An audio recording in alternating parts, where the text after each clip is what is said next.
सदका फ़ित्र जो बताया जाता है तो इसमें 4 चीज़ें हैं।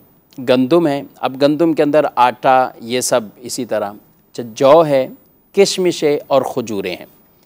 गंदुम या आटा वगैरह ये निस्फ़ सा यानी 2 किलो में से 80 ग्राम कम वज़न ये बनता है। दारुल सुन्नत का जो इस पर बाकायदा एक फतवा जारी है। 2 किलो में 80 ग्राम कम ये निस्फ़ सा गंदुम या आटे का, 2 किलो लगा लें आसानी के लिए, ठीक है। बकिया जो जौ हैं, खजूरें हैं, किशमिश हैं, तो इनका वज़न बनेगा 4 किलो यानी 1 सा। अब वो 4 किलो में से 160 ग्राम कम के हिसाब से कोई देता है तो बिल्कुल उसका भी अदा हो जाएगा, और 4 किलो का ही हिसाब लगाता है तो ठीक है।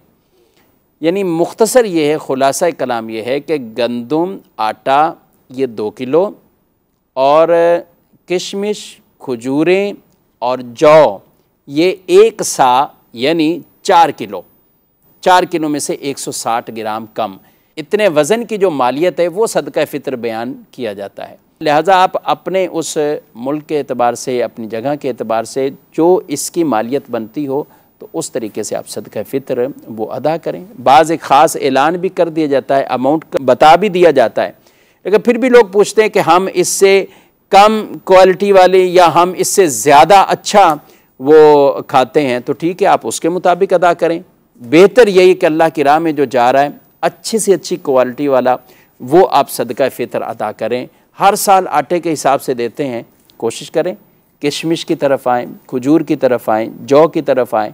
घर में से कुछ अफराद ऐसे जिनका जौ की तरफ दे दिया, कुछ का खजूरों के हिसाब से, कुछ का किशमिश के एतबार से, बिल्कुल अच्छी बात है।